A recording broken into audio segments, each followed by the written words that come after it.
महाकाल का प्रतिभाओं को आमंत्रण। सर्वोपरि उपलब्धि प्रतिभा। मनुष्य ने सृष्टि के समस्त प्राणियों की तुलना में वरिष्ठता पाई है। शरीर संरचना और मानसिक मस्तिष्कीय विलक्षणता के कारण उसने सृष्टि के समस्त प्राणियों की तुलना में न केवल स्वयं को सशक्त समुन्नत सिद्ध किया है, वरन वह ऐसी संभावनाएं भी साथ लेकर आया है जिनके सहारे अपने समुदाय को, अपने समग्र वातावरण एवं भविष्य को भी शानदार बना सके। यह विशेषता प्रयत्नपूर्वक उभारी जाती है।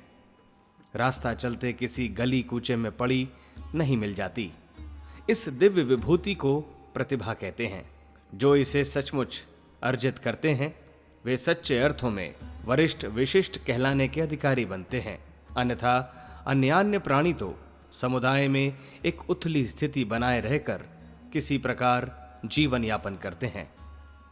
मनुष्य गिलहरी की तरह पेड़ पर नहीं चढ़ सकता, बंदर की तरह कुलाचे नहीं भर सकता, बैल जितनी भार वाहन की क्षमता भी उसमें नहीं है।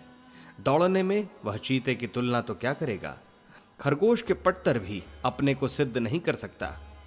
पक्षियों की तरह आकाश में उड़ना उसके लिए संभव नहीं, न मछलियों की तरह पानी में डुबकी ही लगा सकता है। अनेक बातों में वह अन्य प्राणियों की तुलना में बहुत पीछे है, किंतु विशिष्ट मात्रा में मिली चतुरता कुशलता के सहारे वह सभी को मात देता है और अपने को वरिष्ठ सिद्ध करता है। व्यावहारिक जीवन में मनुष्य अन्य प्राणी समुदाय की तुलना में अनेक दृष्टियों से कहीं आगे है। वह उसी की नियति है। अधिकांश मनुष्यों को अन्य प्राणियों की अपेक्षा अधिक सुविधा संपन्न जीवन यापन करते हुए देखा जाता है।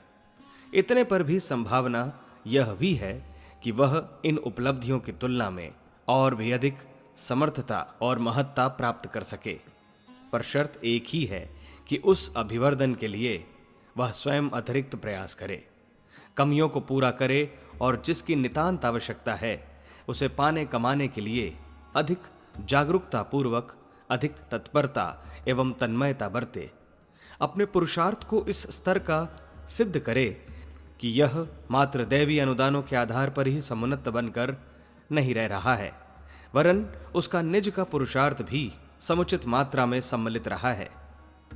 यह प्रतिभा ही है जिसके बल पर वह अन्यान्यों की तुलना में अधिक सुसंस्कृत और समुन्नत बनता है। गोताखोर गहरी डुबकी लगाकर मोती बीनते हैं, हीरे खोजने वाले खदान का चप्पा चप्पा ढूंढ डालते हैं। प्रतिभा को उपलब्ध करने के लिए भी इससे कम प्रयास में काम नहीं चलता। प्रतिभा एक दैवी स्तर की विद्युत चेतना है जो मनुष्य के व्यक्तित्व और कर्तृत्व में असाधारण स्तर की उत्कृष्टता भर देती है। उसी के आधार पर अतिरिक्त सफलताएं आश्चर्यजनक मात्रा में उपलब्ध की जाती हैं। साथ ही इतना और जुड़ता है कि अपने लिए असाधारण श्रेय सम्मान और दूसरों के लिए अभ्युदय के मार्ग पर घसीट ले चलने वाला मार्गदर्शन वह कर सके।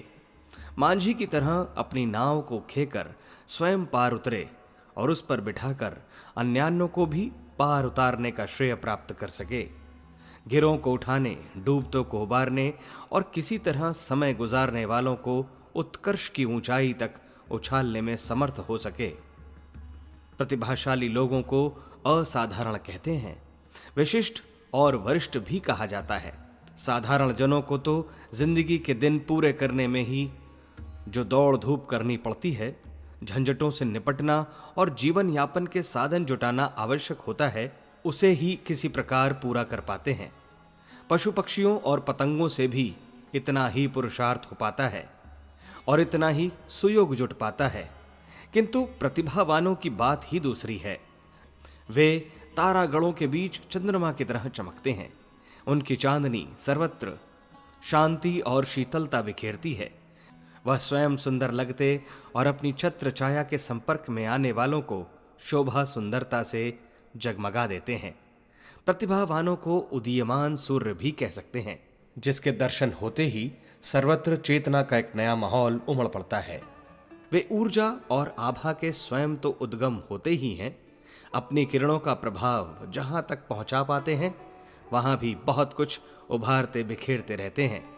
सच तो यह है कि नर वानर को शक्ति पुंज बनाने का श्रेय प्रतिभा को ही है। प्रतिभा ही शरीर में ओजस्विता, मानस में तेजस्विता और अंतःकरण में विभूति भरी वर्चस्विता के रूप में दृष्टिगोचर होती है। मनुष्य की अपनी निजी विशेषता का परम पुरुषार्थ यही है। जो इससे वंचित रह गया उसे मार्ग ढूंढने का अवसर नहीं मिलता। मात्र अंधी भेड़ों की तरह जिस तिस के पीछे चलकर जहां भाग्य ले पहुंचाता है, वहां जाकर ऐसा व्यक्ति अशक्त परावलंबियों जैसे जीवन जीता है। कठिनाइयों के समय यह मात्र घुटन अनुभव करता और आंसू भर बहाकर रह जाता है। संसार असंख्य पिछड़े लोगों से भरा पड़ा है। वे गई गुजरी जिंदगी जीते और भूखे नंगे तिरस्कृत उपेक्षित रहकर किसी प्रकार मौत के दिन पूरे करते हैं। निजी समर्थता का अभाव देखकर उन पर विपन्नता और प्रतिगामिता के अनेक उद्भिज चढ़ दौड़ते हैं। दुर्व्यसन दुर्बल मनोभूमि वालों पर ही सवार होते हैं और उन्हें जिधर तिधर खींचते घसीटते फिरते हैं। ऐसे भारभूत लोग अपने लिए, साथी सहयोगियों के लिए और समूचे समाज के लिए एक समस्या ही बने रहते हैं। इन्हीं का बाहुल्य देखकर अनाचारी अपने पंजे फैलाते, दांत गड़ाते और शिकंजे कसते हैं। प्रतिभा रहित समुदाय का धरती पर लदे भार जैसा आंकलन ही होता है। वे किसी की कुछ सहायता तो क्या कर सकेंगे, अपने को अर्ध मृतक की तरह किन्हीं के कंधों पर लाद कर चलने का आश्रय ताकते हैं।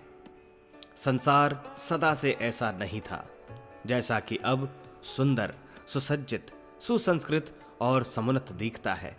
आदिकाल का मनुष्य भी वन मानुषों की तरह भूखा नंगा फिरता था। ऋतु प्रभावों से मुश्किल से ही जूझ पाता था। जीवित रहना और पेट भरना ही उसके लिए प्रधान समस्या थी और इतना बन पड़ने पर वह चैन की सांस भी ले लेता था। संसार तब इतना सुंदर कहां था। यहां खाई, खंदक, टीले, ऊसर, बंजर, निविड़ वन और अनगढ़ जीव जंतु ही जहां तहां दीख पड़ते थे। आहार, जल और निवास तक की सुविधा न थी।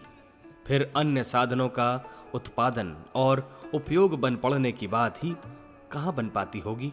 आज का हाट बाजारों, उद्योग व्यवसायों, विज्ञान आविष्कारों, सुविधा साधनों, अस्त्र शस्त्र, सज्जा शोभा, शिक्षा और संपदा से भरा पूरा संसार अपने आप ही नहीं बन गया है। उसने मनुष्य की प्रतिभा विकसित होने के साथ साथ ही अपने कलेवर का विस्तार भी किया है। श्रेय मनुष्य को दिया जाता है, पर वस्तुतः दुनिया जानती है कि वहां सब कुछ संपदा और बुद्धिमत्ता का ही खेल है। इससे 2 कदम आगे और बढ़ाया जा सके तो सर्वोत्मुखी प्रगति का आधार एक ही दिख पड़ता है, प्रतिभा, परिष्कृत प्रतिभा। इसके अभाव में अस्तित्व जीवित लाश से बढ़कर और कुछ नहीं रह जाता। संपदा का इन दिनों बहुत महत्व आंका जाता है। इसके बाद समर्थता, बुद्धिमत्ता आदि की गणना होती है। पर और भी ऊंचाई की ओर नजर दौड़ाई जाए तो दार्शनिक, शासक, कलाकार, वैज्ञानिक, निर्माता एवं जागरूक लोगों में मात्र परिष्कृत प्रतिभा का ही चमत्कार दिखता है। साहसिकता उसी का नाम है। दूरदर्शिता, विवेकशीलता के रूप में उसे जाना जा सकता है। यदि किसी को वरिष्ठता या विशिष्टता का श्रेय मिल रहा हो तो समझना चाहिए कि यह उसकी विकसित प्रतिभा का ही चमत्कार है। इसी का अर्जन सच्चे अर्थों में वह वैभव समझा जाता है जिसे पाकर गर्व और गौरव का अनुभव किया जाता है। व्यक्ति याचक न रहकर दानवीर बन जाता है। यही है वह क्षमता जो अस्त्र शस्त्रों की रणनीति का निर्माण करती है और बड़े से बड़े बलिष्ठों को भी धराशाही कर देती है। शक्ति की सर्वत्र अभ्यर्थना होती है, पर यदि उसका बहुमूल्य अंश खोजा जाए तो उसे प्रतिभा के अतिरिक्त और कोई नाम नहीं दिया जा सकता। विज्ञान उसी का अनुयायी है, संपदा उसी की चेरी है। श्रेय और सम्मान वही जहां तहां से अपने साथ रहने के लिए घसीट लाती है। गौरव गाथा उन्हीं की गाई जाती है, अनुकरणीय और अभिनंदनीय। इसी विभूति के धनी लोगों में से कुछ होते हैं। दूरदर्शिता, साहसिकता और नीति निष्ठा का समन्वय प्रतिभा के रूप में परिलक्षित होता है। ओजस, तेजस और वर्चस उसी के नाम हैं। दूध गर्म करने पर मलाई ऊपर तैर कर आ जाती है। जीवन के साथ जुड़े हुए महत्वपूर्ण प्रसंगों से निपटने का जब भी कभी अवसर आता है तो प्रतिभा ही प्रधान सहयोगी की भूमिका निभाती देखी जा सकती है। सफलताओं में, उपलब्धियों में अनेकों विशेषताओं के योगदान की गणना होती है, पर यदि उन्हें एकत्रित करके एक ही शब्द में केंद्रित किया जाए तो उसे प्रतिभा कहने भर से काम चल जाएगा। और भी खुलासा करना हो तो उसे अपने को, दूसरों को, संसार को और वातावरण को प्रभावित करने वाली सजीव शक्ति वर्षा भी कह सकते हैं। अन्यान्य उपलब्धियों का अपना अपना महत्व है। उन्हें पाने वाले गौरवान्वित भी होते हैं और दूसरों को चमत्कृत भी करते हैं।